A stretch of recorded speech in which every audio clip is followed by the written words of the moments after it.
proselitismo, não é reprodução, né, de uma determinada religião.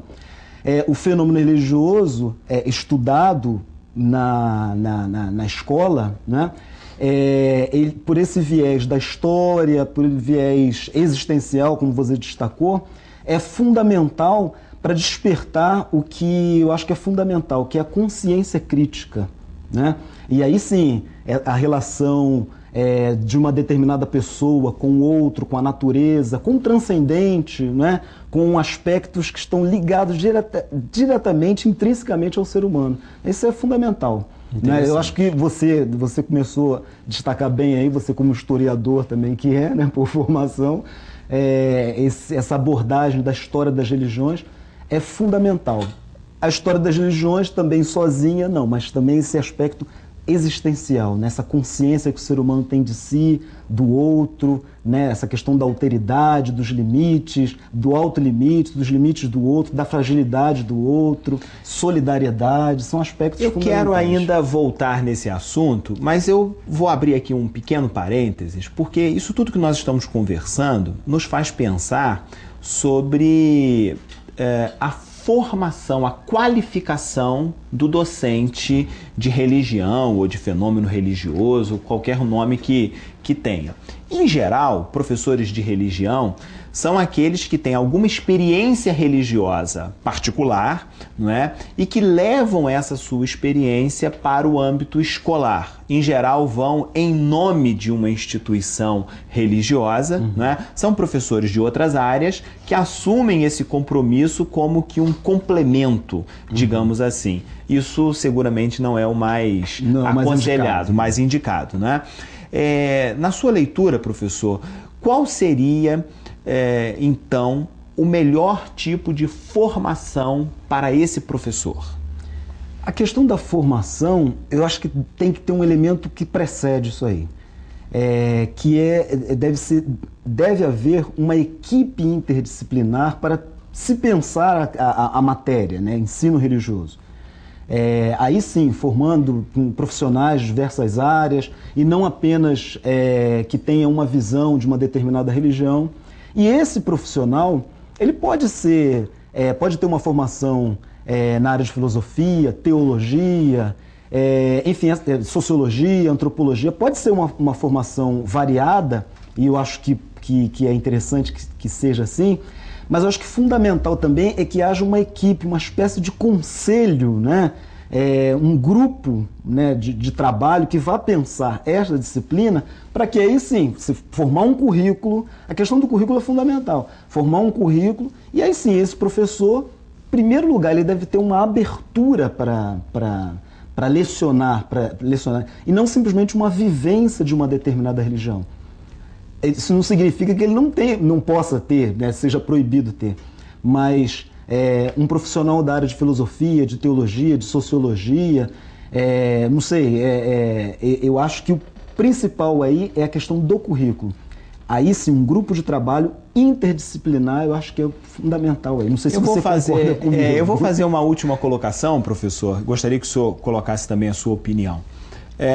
Qual é basicamente a diferença que existe entre os profissionais da teologia, não é? É um curso hoje inclusive reconhecido, não é, pelo Ministério da Educação, e os profissionais das ciências da religião, não é? E havendo esses dois tipos de formação, qual seria o melhor espaço para o docente de ensino religioso? Quando me fazem essa pergunta, eu tenho em mente também uma imagem, assim, uma imagem que pode ilustrar bem, né? Mas é uma imagem, é apenas uma alegoria, não deve ser tomada na sua totalidade. A imagem é a seguinte, é um rio e nós temos nesse rio algumas pessoas que se banham, se deliciam com a água. Nós temos algumas pessoas que estão do alto de uma ponte observando o rio, a beleza do rio e a alegria das pessoas que se banham no rio. E nós temos um outro grupo de pessoas que estão tentando mudar o curso do rio, determinar a direção dessa água. Essa alegoria não é minha, tá? Quando eu ouvi essa alegoria, eu achei interessantíssimo. E aí vamos aos personagens, né, que estão aí envolvidos. Quem é que está dentro Quem do é rio? que está ali dentro? Então disse que nessa alegoria é o seguinte: as pessoas que estão se banhando no rio são as pessoas crentes, as pessoas de fé, nas suas mais diversas religiosos propriamente ditos. Exatamente. Quem vive uma determinada experiência religiosa. Exatamente, aquele que está experimentando exatamente o transcendente. E quem está do alto de uma ponte são os cientistas da religião.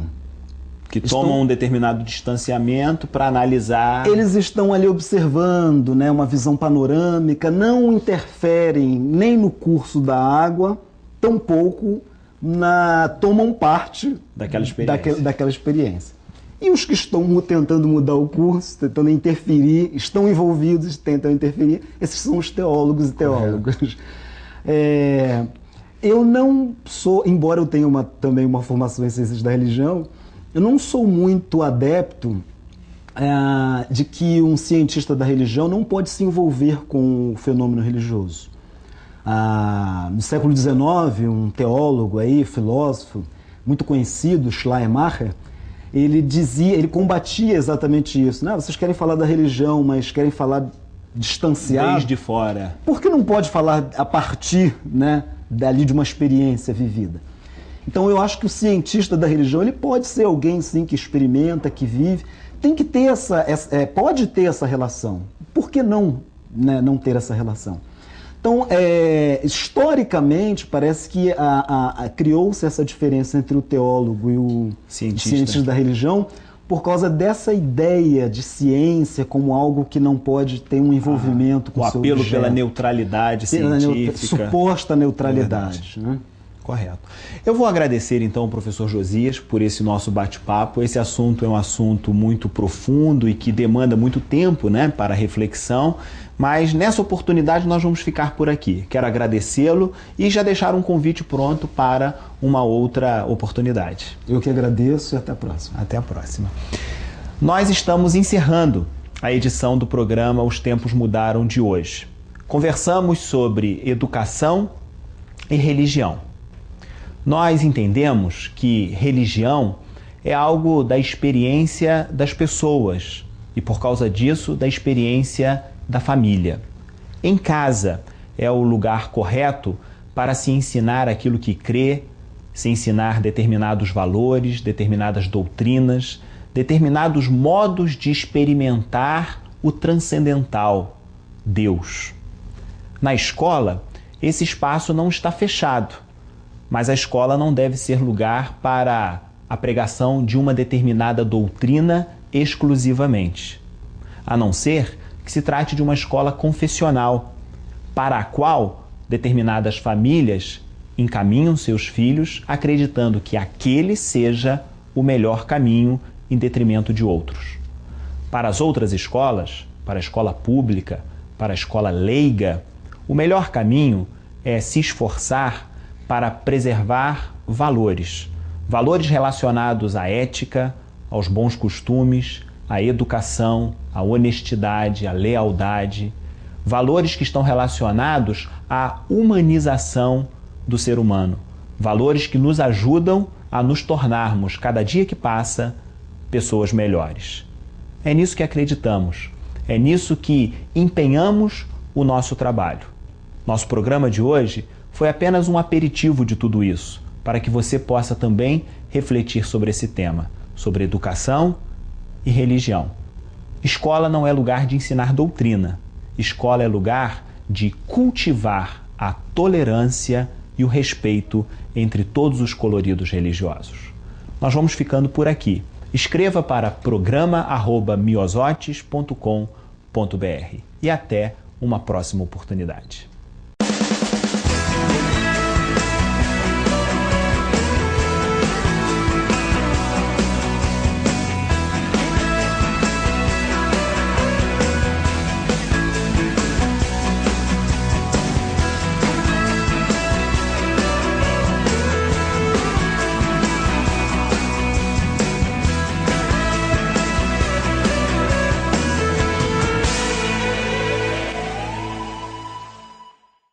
Uma escola tem que ser forte. Forte em alegria.